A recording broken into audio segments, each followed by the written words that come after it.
Благодарам, подпредседателе, почитувана македонска јавност, почитуван главен државен ревизор. За жал не можам да кажам и почитувани колеги од мнозинството, затоа што тука гледам само четворица. Апсолутна незаинтересираност на владеачкото мнозинство за работи кои што се од државен интерес. Ако оваа институција, Државен завод за ревизија, за која што сите сме се согласиле дека треба да ја почитуваме, и дека таа институција прави скенирање практично на целата државна, односно на државниот систем, по сите елементи, мислам дека треба сите да покажат барем малку заинтересираност за да ги видат мерките и активностите кои што се предлагаат за отстранување на недостатоците. А такви недостатоци има многу.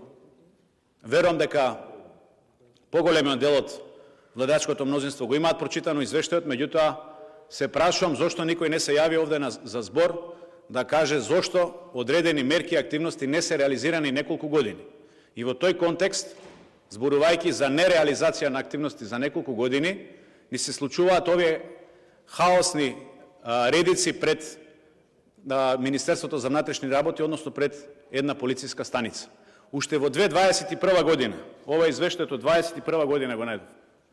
Точно е констатирано дека апликацијата, односно софтверската апликација во СВР Скопје за издавање на биометриски образци, пасоши, лични карти и возачки дозволи е нефункционална.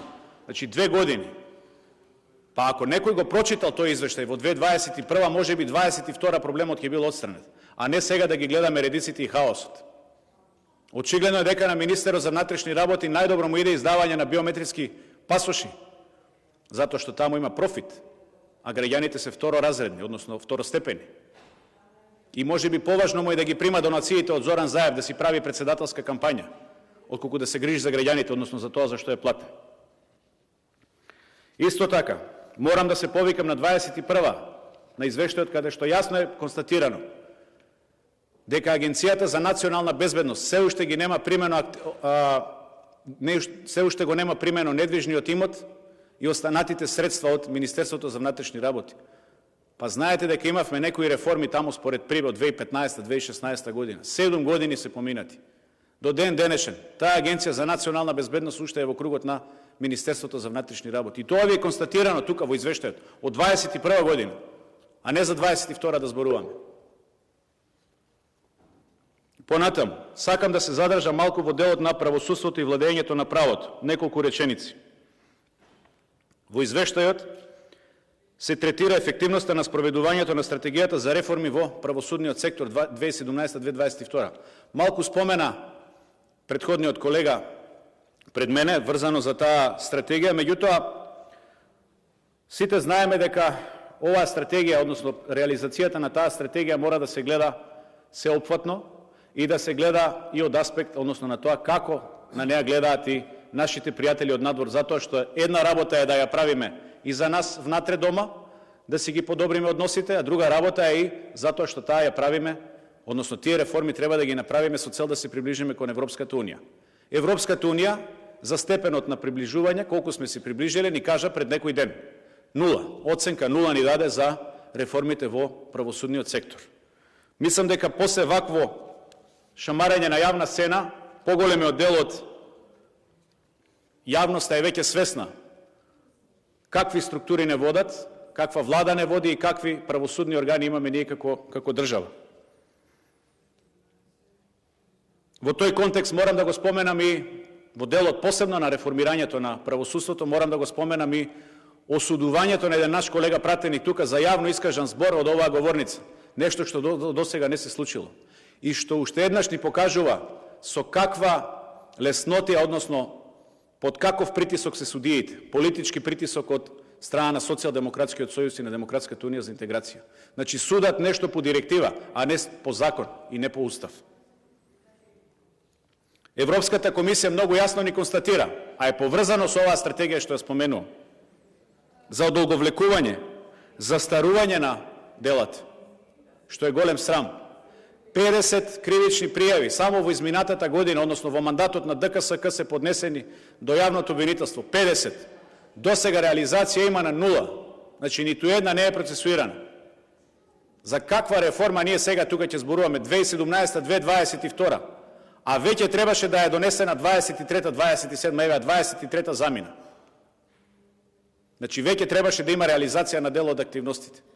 Патем речено, реализацијата на тие активности 2017-2022 година, така пише во извештајот, срамни 50%, односно 51%, значи половина реализација.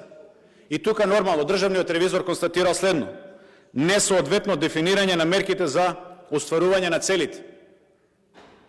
Тие што ги правеле мерките, несоодветно ги дефинирале. Внимавајте. А сме ги ставиле во стратегија и некој тука ги гласал. Тоа вие сте ги гласали, односно вашите претходници од СДС. Понатаму, вика отсуство на јасни и мерливи индикатори. Значи, не знаеме како, односно по што ќе цениме дали нештото е реализирано или не е реализирано, односно во кој степен е реализирано. И тоа го констатира државниот ревизор 2022 година, а стратегијата е од 2017 година. Значи 4-5 години така се влечело. Имаме нереални рокови. И јас тука се прашувам, тие нереални рокови зошто се? Дали е тоа поради неспособност или е поради корумпираност? Затоа што ако некој е квалитетен и правилно, односно професионално си ја работи работата, ќе се потруди да ги дофати, односно да ги достигне роковите, што се зададени согласно стратегија.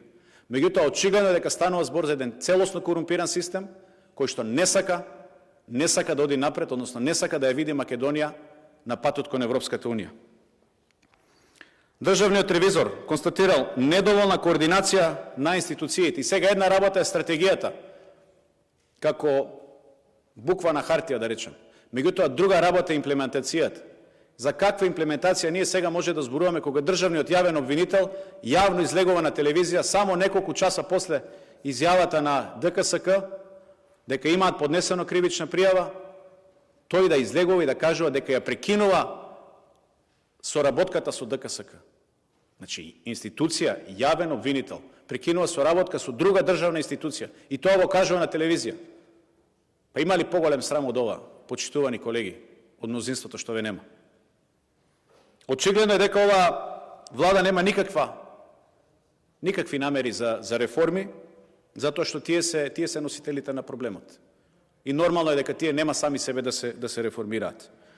Европската Унија, односно тој Европски фронт што го кажуваат е само фраза, обична избледена фраза, односно спој на желби, на лукративни цели, на партиски цели и на лични цели за лично богатење. И тоа, за жал, е препознаено од Европската Унија и за тоа страдаат сите граѓани. Не страда само власта, туку страдаат сите граѓани.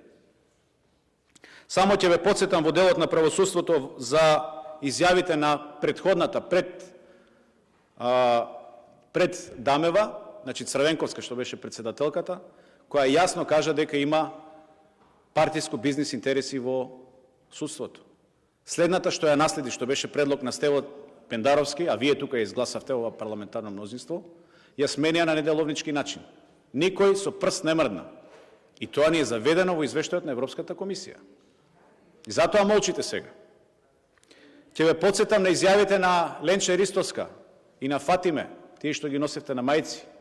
Едната кажува дека има трговија со влијание, а другата порачува генерален ремонт. Сега се сетија за генерален ремонт. После 7 години уништување и разградување на судството и на државата. И како резултат на сето тоа, ни стигна оценката од холандскиот амбасадор. Посебно врзано, значи, за овие реформи тука што сте ги напишале.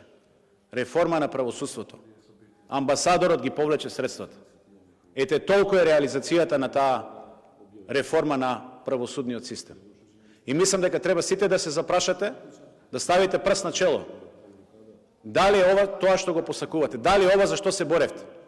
И дали после кога ќе заврши мандатот, а завршува за многу кратко, ќе излезете на улица и ќе шетате слободно помеѓу граѓаните или ќе се криете, затоа што сте дозволиле Македонија да изгуби цели 7 години. Ви благодарам.